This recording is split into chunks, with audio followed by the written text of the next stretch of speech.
मोदी की नसों में लहू नहीं, गरम सिंदूर बह रहा है। दोस्तों, कोई तो है प्रधानमंत्री नरेंद्र मोदी की टीम में जो किसी भी हाल में मोदी जी का भला नहीं चाहता। वो चाहता है कि मोदी के बयानों में उनकी ट्रोलिंग हो या फिर मोदी के बयानों की वजह से उनका मजाक उड़े।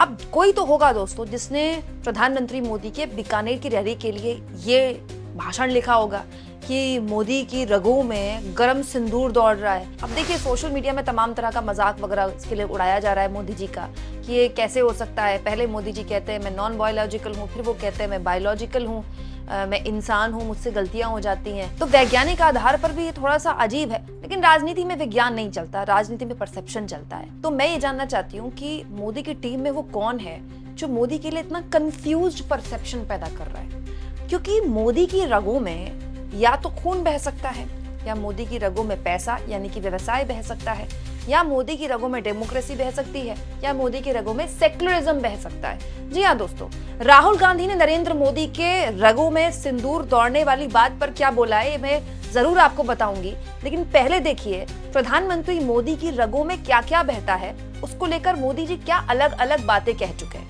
दोस्तों, ऑल्ट न्यूज के संपादक मोहम्मद जुबैर ने मोदी जी के कुछ पुराने भाषणों को निकालकर एक कोलाज बनाया, जिसमें 2014 में मोदी ने कहा था कि मैं आजाद हिंदुस्तान में पैदा हुआ हूं, मेरे खून में लोकतंत्र बहता है। ठीक है। उसके बाद मोदी ने कहा था कि फारूक अब्दुल्ला को मैं बताना चाहता हूं कि जो सेक्युलरिज्म है, धर्मनिरपेक्षता है, वो मेरी रगों में बहती है, मेरे खून में बहती है। ठीक है।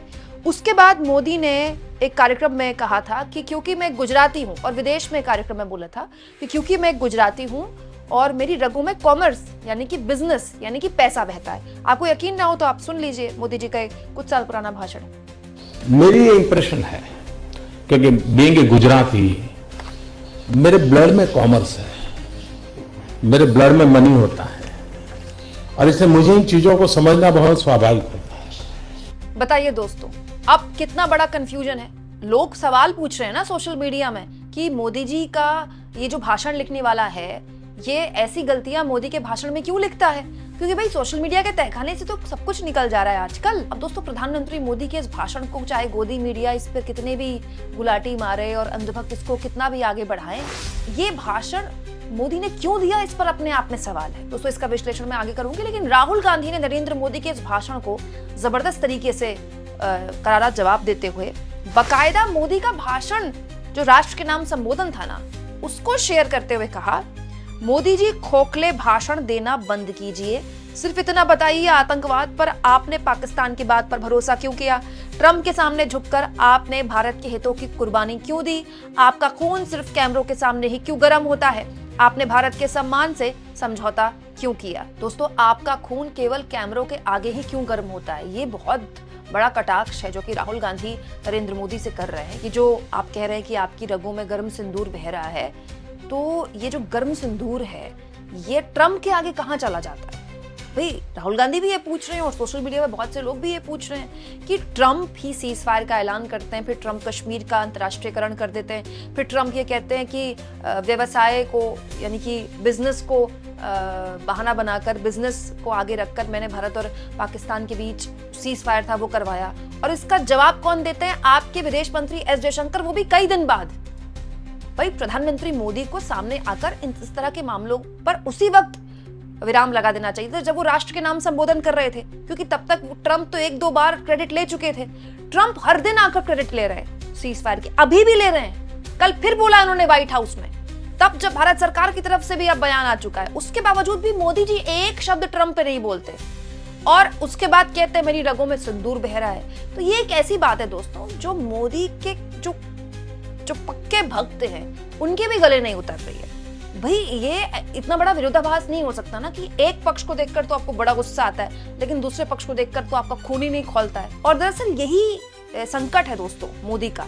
यही बयान जो दिया गया, ये इसी संकट से उबारने के लिए दिया गया मोदी द्वारा, लेकिन इस बार तीर सही निशाने पर लग नहीं रहा है। दोस्तों, मैंने आपको कुछ दिन पहले ये खबर दिखाई थी, सी वोटर का सर्वे है।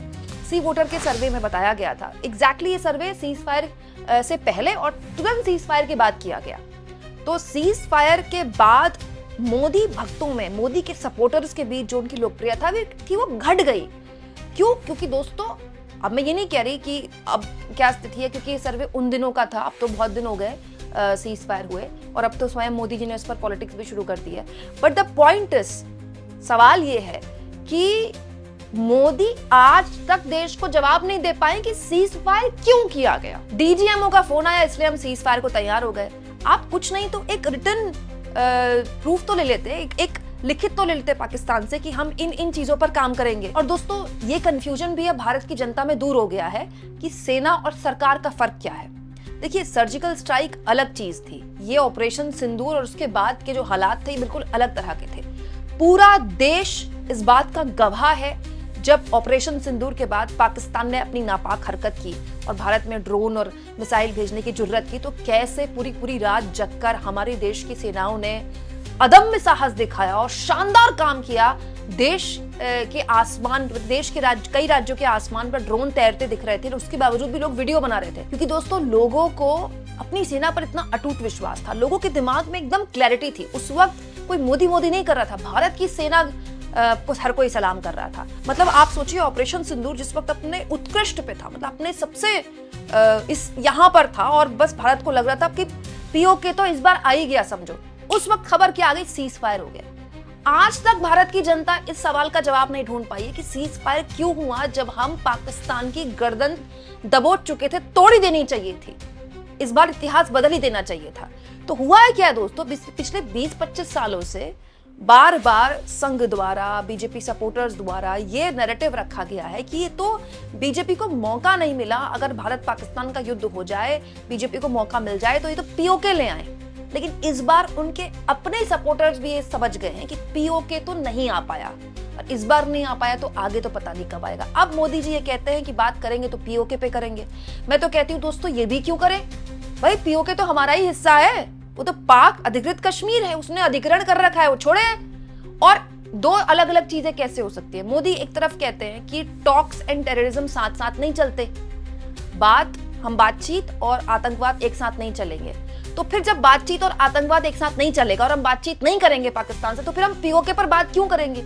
ये इसीलिए हो रहा है दोस्तों, क्योंकि जो लिखने वाला है, मोदी का भाषण जो लिखने वाला है, वो खुद बहुत अंतर्द्वंदों से जूझ रहा है। दोस्तों ये क्लैरिटी अभी तक ये सरकार नहीं दे पाई है, स्वयं नरेंद्र मोदी नहीं दे पाए, लेकिन उसके बिना आप जनता के बीच चले गए इस मुद्दे में पॉलिटिक्स करने के लिए। तो दोस्तों वो दौर अलग था सर्जिकल स्ट्राइक का, कि आपको 2019 में लोगों ने एकदम भर के झोला भर के वोट दे दिए। ये दौर अलग है, इसमें लोगों ने साफ देखा है। मैं आपको पिछले 1-1.5 हफ्ते से एक बात बोल रही हूँ कि जब ऑपरेशन सिंदूर की बात होगी, तब सीज फायर की बात होगी, और जब सीज फायर की बात होगी कि लोगों का दिल टूटेगा, अरे यार इस बार तो गर्दन दबोची ली थी। और आज मैं आपको एक और बात बोल देती हूँ, ये बात मैं पिछले 1.5 हफ्ते से बोल रही हूँ, अब मैं आपको एक और बात बोल देती हूँ। दोस्तों ये जो मोदी के बड़े बड़े पोस्टर्स लगाए जा रहे हैं, एयरफोर्स की ड्रेस पहने, आर्मी की ड्रेस पहने, ये बहुत ज्यादा अगर हुआ, हद से ज्यादा अगर ये किया गया, तो या तो ये काम नहीं करेगा या फिर ये बैकफायर करेगा। मैं सही गलत हो सकती हूँ, लेकिन याद रखिए दोस्तों, इस देश ने कभी नहीं सोचा था कि अयोध्या में भव्य राम मंदिर बनने के बाद बीजेपी अयोध्या हार सकती है।